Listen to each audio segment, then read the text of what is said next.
제네바의 종교개혁자이며 장로교의 창시자 존 칼뱅이 이탈리아에 잠시 다니러 갔었는데 그 사이에 전쟁이 났습니다. 그래서 고향인 프랑스로 돌아올 수 없게 됐어요.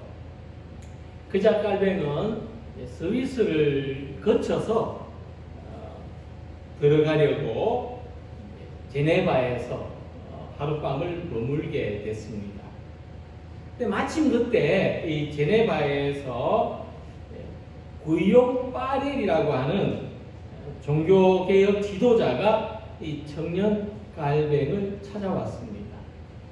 그리고 그는 종교개혁을 위해서 일꾼이 필요하니 당신 같은 젊은이가 나를 좀 도와주시오.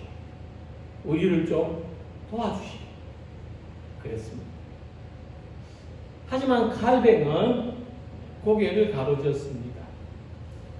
이 사람은 대단히 고지식할 뿐 아니라 계획대로 움직이는 것을 중요하게 생각했기 때문에 갑자기 자기 계획을 포기하고 제네바에 남아서 같이 종교개혁을 하자는 그 제안을 받아들일 리가 없었습니다.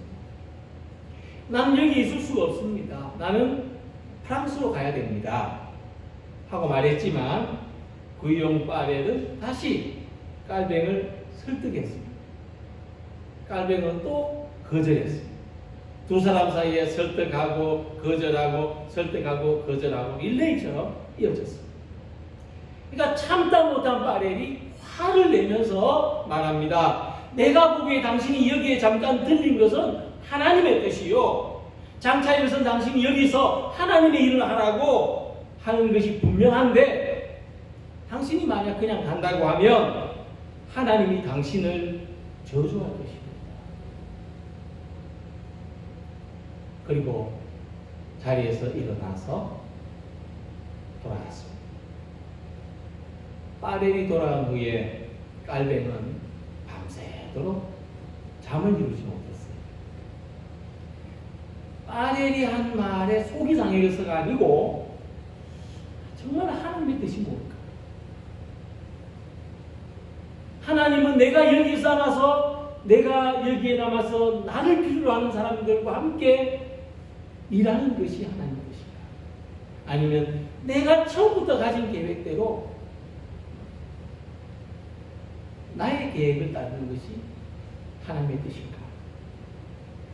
한 번도 진지하게 생각해보지 않았던 그 신앙적인 질문을 고민했던 거예요. 뜬 눈으로 밤을 샌 칼뱅은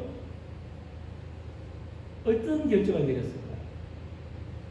날이 밝자마자 파렐을 찾아갑니다. 그리고 제네바의 종교개혁을 돕겠다고 말합니다. 이 그날 밤에 있었던 일로 그날 한밤에 있었던 일로 칼뱅은 일생도록 제네바에 머물게 됩니다. 그리고 제네바의 종교개혁을 완수하는 역사적인 과업을 성취하게 되고 이후에 칼뱅은 장로교의 창시자라는 별명도 얻지만은 제네바의 종교개혁자. 먼저 시작한 것은 파렐인데 오히려 칼뱅이 제네바의 종교개혁자라는 명예로운 이름을 얻게 됐습니다. 예수님께서 하나님의 뜻대로 이루어지도록 겟세마네 동산에서 피땀 흘려 기도하신 것을 여러분들 아실 겁니다. 이처럼 우리 그리스도인들은 우리의 소원은 하나님의 뜻대로 사는 겁니다. 동의하십니까? 네, 동의하시면 한번 아멘 해보십시오. 동의하십니까?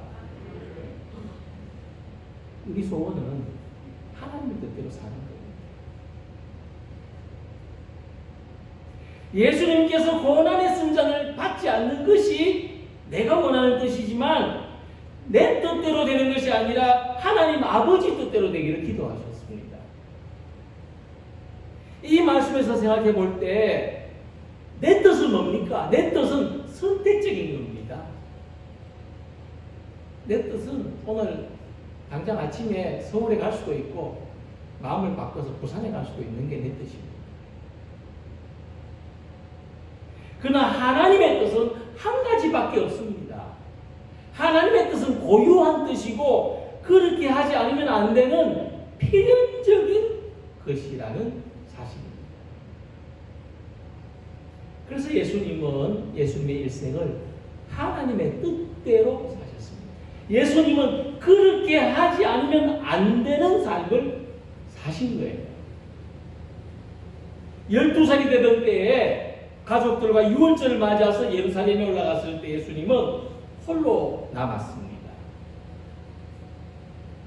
가족은 그런 줄도 모르고 집으로 가던 길에 한참 가다 보니까 예수님이 보이지 않아서 다시 되돌아왔더니 성전에 남아서 율법학자들과 토론하셨는데 왜 이랬느냐? 도대체 이게 뭔 일이냐? 하고 물으니 예수님이 대답하시기를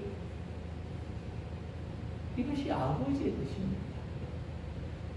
내가 여기에 있어야 할 줄을 모르셨나이까? 그런 말씀이죠. 또 예수님이 광야에서 금식하며 시험을 받으신 것 왜 그러셨겠습니까? 아버지의 뜻을 따라서. 예수님이 요한에게 세례를 받으실 때도 이것이 아버지의 뜻이라고 하면서 받으셨습니다. 그리고 우리에게 기도를 가르쳐 주실 때도 아버지의 뜻이 하늘에서와 같이 땅에서도 이루어지게 하소서. 이 모두가 하나님의 뜻에 따른 말씀이었지 예수님은 억지로 한 것이 아니라 영원하고 거룩하고 옳은 것으로부터 나온 필연적인 일들을 하며 사셨습니다. 예수님의 삶은 억지로 함이 없었습니다. 아버지의 뜻을 따라서 사셨던 것입니다. 그래서 예수님은 함께 읽은 말씀에서 나더러 주여 주여 하는 자마다 다 천국에 들어갈 것이 아니요 다만 하늘에 계신 내 아버지의 뜻대로 행하는 자라야 들어가리라 하고 말씀하셨습니다. 모든 일을 아버지의 뜻대로 하는 것이 예수님의 가장 순수한 동기, 예수님의 진실한 갈망이었습니다. 예수님은 그것을 원했습니다. 그렇다면 예수님을 믿는 우리들도 하나님의 뜻대로 살아가기를 소망해야 될 것입니다. 그러나 일반적인 상황에서 지금 갑자기 하나님의 뜻이 뭐냐고 묻는다. 누구라도 막연해 줄 수밖에 없습니다. 그래서 우리는 오늘은 이 세 가지의 상황 속에서 하나님의 뜻이 무엇인가를 생각해 보면서 우리가 내 계획이나 내 생각에 따라서 선택적인 삶을 사는 것이 아니라 하나님의 뜻을 따라서 살고자 하는 우리 모두가 되시기를 소망합니다. 그래서 첫 번째로는 그러면 신앙생활 안에서 하나님의 뜻은 무엇인가? 요한복음 6장 28절에 보면 예수님께서 떡 5개와 물고기 2마리로 5,000명을 넘게 먹이신 기적을 나타내셨습니다. 제자들이 이 놀라운 기적을 경험했죠. 그리고 그들이 예수님한테 슬그머니 질문합니다. 그들이 묻되 우리가 어떻게 하여야 하나님의 일을 하오리까? 그러니까 예수님이 하신 이 기적을 보고 엄청 놀랬죠. 그리고 자신들도 이런 엄청난 일을 하고 싶다는 거예요. 근데 그들도 똑같이 오병이의 기적을 행할 수는 없지 않겠습니까? 예수님은 우리는 뭘 하면 되겠습니까? 우리 어떤 일을 할까요? 예수님이 이렇게 대답하셨습니다. 하나님께서 보내신 일을 믿는 것이 하나님의 일입니다. 예수님은 우리가 무슨 일을 해야 될까요? 무슨 일을 하며 살면 좋겠습니까? 묻는 제자들에게 예수님 자신을 믿는 것이 하나님이 원하시는 뜻이라고 대답하십니다. 이 말씀에 따라 생각해 보면 하나님의 뜻은 무엇인가? 어떤 사람이 만약에 우리에게 묻는다면, 당신 하나님 계신 것을 믿는다면 하나님의 뜻이 무엇인지 나한테 말해 보시오라고 한다면, 하나님이 보내신 예수님을 믿는 것이 하나님의 뜻이다. 우리 그렇게 대답할 수가 있습니다. 이 세상에서 무엇을 해야 될지, 어떻게 살아야 할지 모르는 사람에게 이렇게 알려주시기 바랍니다. 예수님을 믿으십시오. 예수님 안에 당신을 향한 하나님의 뜻이 있습니다. 예수님 믿으며 하나님의 뜻을 알 수 있습니다. 저는 여기에 한 글자를 더해 보려고 합니다. 하나님의 뜻은 예수님을 잘 믿는 겁니다. 왜냐하면 우리 님이 예수님 믿는 사람들이잖아요. 예수님을 믿기로 선택한 사람들이죠. 그렇기 때문에 우리는 한 글자가 더 필요합니다. 예수님을 잘 믿어야 되겠습니다. 필요하니까 어쩔 수 없이 예수님 믿는 것이 아니고, 이왕 신앙생활 하려고 한다면 예수님을 더 잘 믿어야 하죠. 그 은혜를 주신 내 예수시니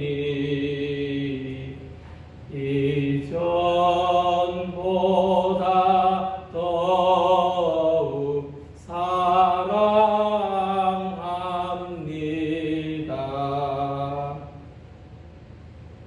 이 찬송가 가사처럼 예수님을 더 사랑하고 예수님을 더 잘 믿기를 고백하는 이 고백이 우리 모두에게 있기를 소망합니다.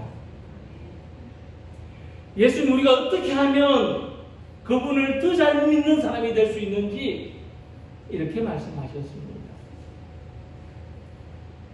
누구든지 나를 따라오려거든 자기를 부인하고 자기 십자가를 지고 나를 따를 것입니다. 예수님은 제자들에게 자기를 버리고 자기 십자가를 지고 나를 따르라 말씀하셨습니다. 예수님 먼저 그분이 하나님을 잘 믿는 길을 보여주셨는데, 그러면서 나를 따르라고 하신 겁니다. 예수님은 먼저 자기를 버리고 자기 십자가를 지는 본을 보여주셨고, 그리고 제자들에게도 자기를 부인하고 자기 십자가를 지고 나를 따르라고 말씀하셨습니다. 예수님은 그분이 보여주신 대로, 그분이 하신 대로 제자들에게 가르쳐 주셨습니다. 그런데 제자들은 예수님처럼 자기를 부인하지 못했습니다. 자기 십자가를 지지 못했습니다. 결국 예수님은 자기를 부인하고 자기 십자가를 지고 골고다 언덕을 올라가실 때 제자들은 예수님 버리고 도망갔습니다. 베드로는 예수님 모른다고 3번이나 부인했습니다. 제자들의 실패를 그걸로 삼아서 예수님을 잘 믿으려면 자기를 부인하고 자기 십자가를 지고 예수님을 따라가려고 하는 우리 모두가 되기를 소망합니다. 바울은 이렇게 고백했습니다. 내가 그리스도와 함께 십자가에 못 박혔나니. 자기 십자가를 지라는 거, 자기 뜻을 십자가에 못 박고 하나님의 뜻에 순종하라는 말씀입니다. 날마다 하나님 말씀에 자기를 굴복시키고 순종하며 살아가는 것이 자기를 부인하는 것이고, 이 경험이 자기를 십자가에 못 박는 것이고, 십자가를 지고 예수님 따르는 겁니다. 존경받는 목회자이신 혹하는 목사님이 예수님 잘 믿는 것을 이렇게 가르쳤습니다. 첫째, 신앙생활이 힘든가 하고 질문합니다. 힘들어도 신앙생활 잘하는 것이 예수님 잘 믿는 겁니다. 둘째, 신앙생활에 손해와 희생이 있는가 질문합니다. 신앙생활 잘하기 위해서 세상에 포기하는 것이 있어야 됩니다. 셋째, 그래도 천국의 기쁨이 있는가 질문합니다. 예수님 잘 믿으면 기쁩니다. 신앙생활에 기쁨이 있습니다. 내가 좋아하는 일을 좋아서 해야 되죠. 신앙생활도 기쁘게 해야 되죠. 그래서 사도 바울은 예수님 늦게 믿었지만 이렇게 고백했습니다. 나는 선한 싸움을 싸우고 나의 달려갈 길을 마치고 믿음을 지켰으니. 이 고백처럼 예수님 잘 믿는 신앙생활 끝까지 지켜나가는 우리 모두가 되시기를 소망합니다. 두 번째, 하나님이 우리에게 주신 직분과 사명 안에서 하나님의 뜻대로 사는 것은 무엇인가? 그것을 생각해 보려고 합니다. 내가 직분자로서, 내가 사명자로서 하나님의 뜻대로 사는 건 어떤 것인가?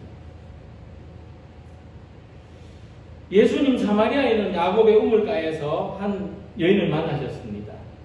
이 사마리아 여인이 예수님하고 만나서 이야기하는 중에 많은 은혜를 받았고 감동을 받아서 사람들 부르러 갔습니다. 사람들한테 예수님 소개하고 싶어서. 마침 그때에 먹을 것을 구하러 갔던 제자들이 돌아와서 라비어 잡수십시오 하고 음식을 보냈습니다. 예수님이 이렇게 말씀하셨습니다. 내게는 너희가 알지 못하는 양식이 있느니라.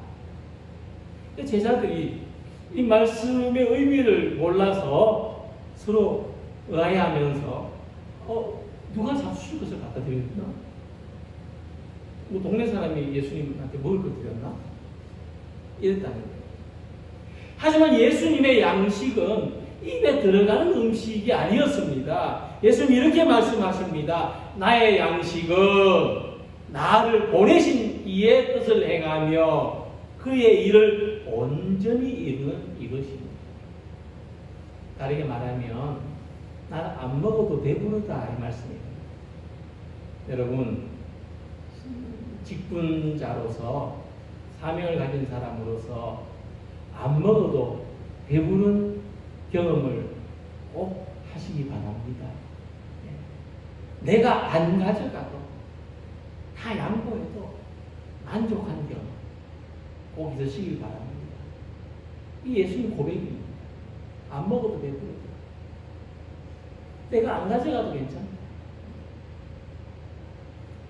무더운 여름에 아무리 지치고 힘이 들어도 우리가 생명을 유지하기 위해서 음식 먹어야 됩니다.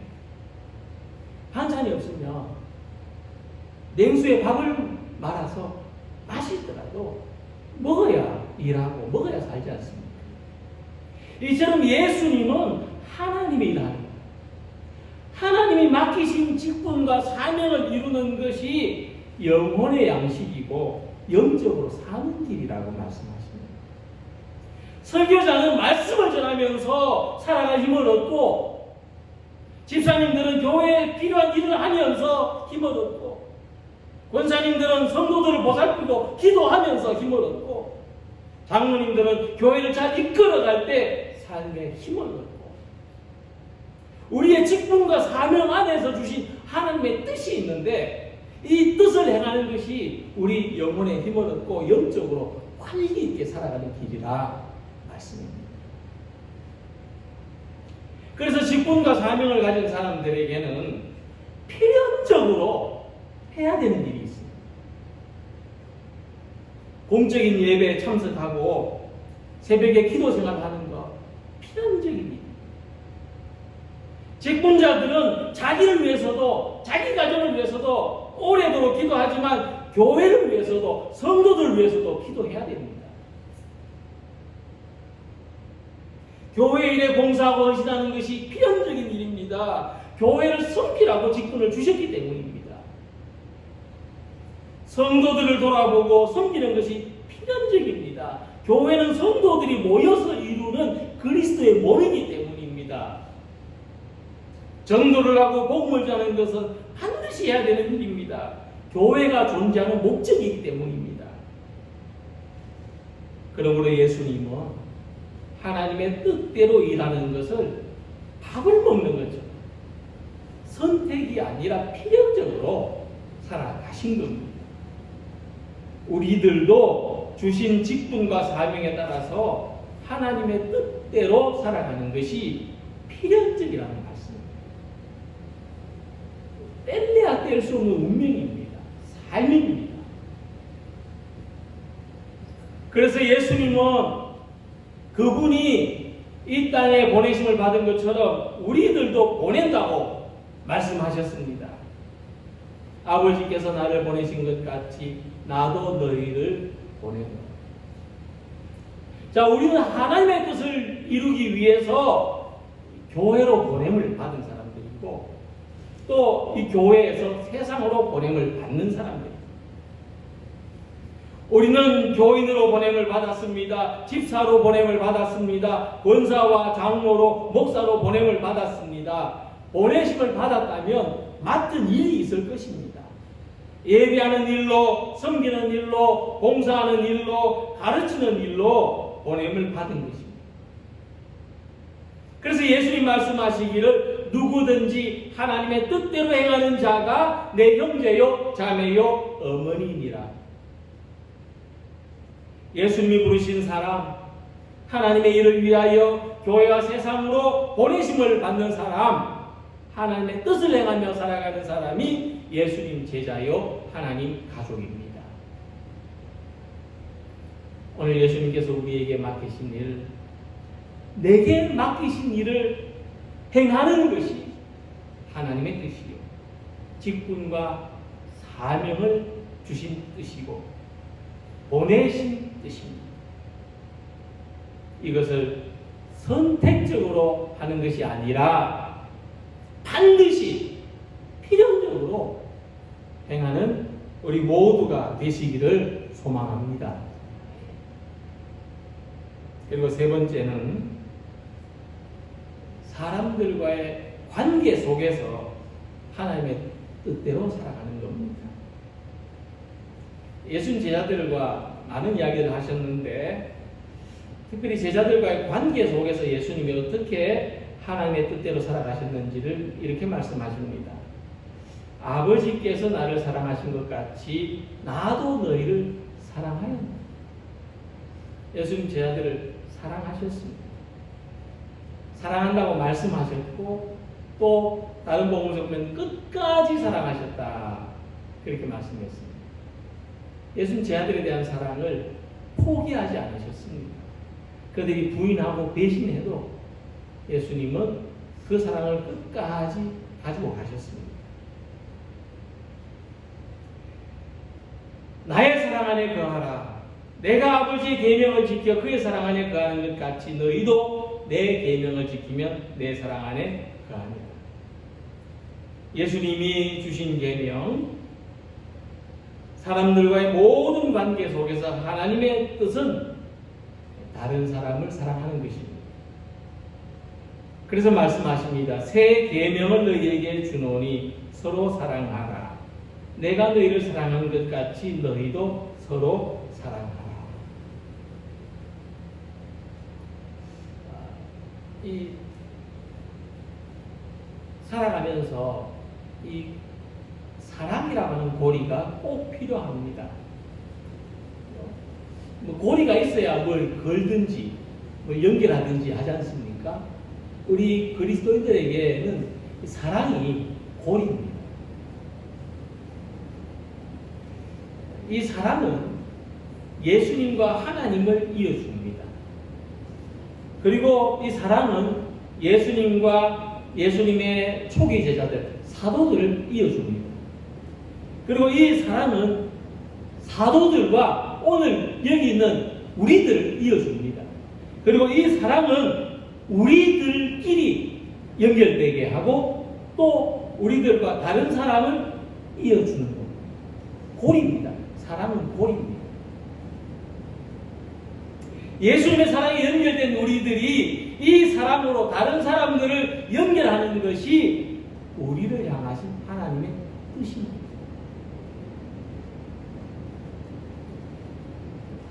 사람을 낳는 어부가 된다는 것.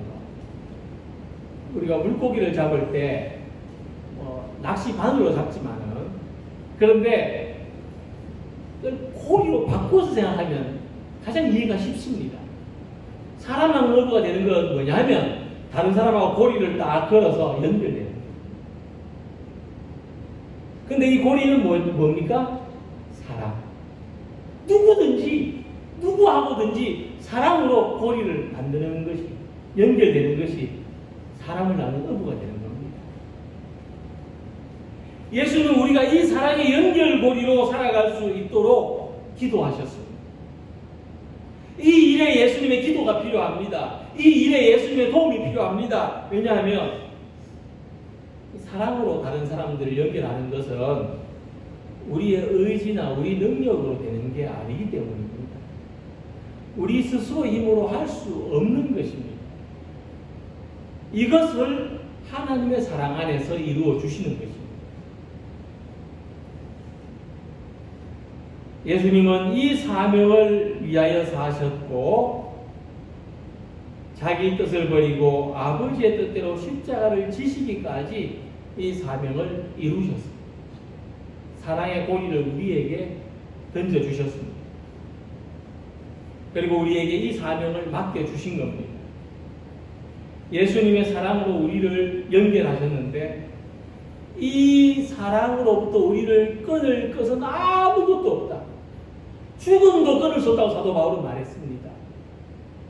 생생한 그의 경험에서 한 말입니다. 예수님의 사랑은 그 어떤 것도 우리와 끊어놓을 수 없는 겁니다. 이 사랑은 다른 사람과도 연결되고 우리가 다른 사람과 사랑으로 연결될 때 끊어지지 않습니다. 마음의 길을 만들어내고 닫힌 마음도 열 수 있습니다. 부부도 자녀도 교우들도 이웃도 사랑이 아니고서는 아무런 연결점을 찾을 수가 없습니다. 우리는 사랑으로서만이 서로 연결될 수가 있습니다. 최근에 제주도에서 어떤 사람이 등산을 하다가 숲에서 길을 잃어버렸습니다. 제주도의 그 곶자왈이라고 하는 아주 원시 상태, 자연적인 숲, 개발되지 않은 그 깊은 숲을 헤매다가 간신히 이제 휴대전화 신호가 잡혀가지고 구조 요청을 했습니다. 근데 뭐 자기가 어디 있는지는 모릅니다. 워낙 헤매고 다녔기 때문에 정확한 위치를 알 수 없습니다. 그래서 구조대가 그 사람이 있는 곳에 접근할 수가 없었습니다. 그래서 구조대는 계속 통화를 유지하면서 공중에 드론을 띄워가지고 그 사람의 위치를 파악하고 그 다음에 이제 지도를 보면서 전화기로 길을 안내했습니다. 구조대가 안내하는 대로 왼쪽으로 가라면 왼쪽으로 가고 위로 올라가라면 위로 올라가고 내려가라면 내려가고 시키는 대로 따랐습니다. 그리고 마침내 등산로를 다시 찾아서 구조대와 합류할 수 있었다고 합니다. 우리가 왜 하나님의 뜻대로 살아야 돼요? 그냥 뭐 편하게 또 익숙하게 그냥 내 뜻대로 살면 안 될까? 왜 굳이 하나님의 뜻을 찾고 하나님의 뜻대로 살라고 예수님 말씀하십니까? 예수님 말씀하십니다. 나더러 주여 주여 하는 자마다 다 천국에 들어갈 것이 아니요 다만 하늘에 계신 내 아버지의 뜻대로 행하는 자라야 들어가야 됩니다. 천국에 들어가는 길입니다. 아버지 뜻대로 사는 것이. 우리가 하나님을 믿는다고 하면서 한 번도 하나님의 뜻대로 살아본 일이 없이 모든 중요한 것, 모든 필요한 건 다 내 뜻대로 하면서 천국에 들어가겠다고, 천국에 들어가는 길을 찾겠다고 할 수가 있겠습니까? 손바닥 보듯이 환한 등산로도 길을 잃으면 보이지 않는데 천국 가는 길을 어디서 발견할 수 있겠습니까? 그래서 뜻이 있는 곳에 길이 있습니다. 하나님의 뜻이 있는 곳에 우리가 가야 할 길이 있고 우리가 살 길이 있고 천국에 들어가는 길이 있습니다. 우리 모두 천국의 백성으로 들어가기를 원하시는 것이 하나님의 뜻입니다. 이 하나님의 뜻은 우리의 생각이나 계획에 방해를 받지 않습니다. 우리가 반드시 가야만 되는 길로 인도하시기 때문에 다만 우리의 선택은 뭐냐면 하나님의 뜻대로 따를 것인가 내 계획대로 살 것인가 밖에 없습니다. 그래서 우리는 하나님의 뜻을 따라서 예수님 잘 믿는 사람들이 되기를 소망합니다. 그것은 자기를 내려놓고 예수님의 십자가를 따라가는 것입니다. 우리는 주님이 맡겨주신 직분과 사명을 따라서 우리가 교회에서 필연적으로 감당해야 될 일들을 행하기를 원합니다. 예수님의 사랑으로 더 많은 사람들과 연결되기를 원합니다. 그래서 길이 보이지 않는 이 혼란하고 어지러운 세상 가운데서도 분명하고 확실하게 주님의 가족이 되는 길, 천국의 백성이 되는 길, 구원의 은혜를 누리며 살아가는 길로 나아가는 우리 모두가 되시기를 간절히 기원합니다. 기도드리겠습니다.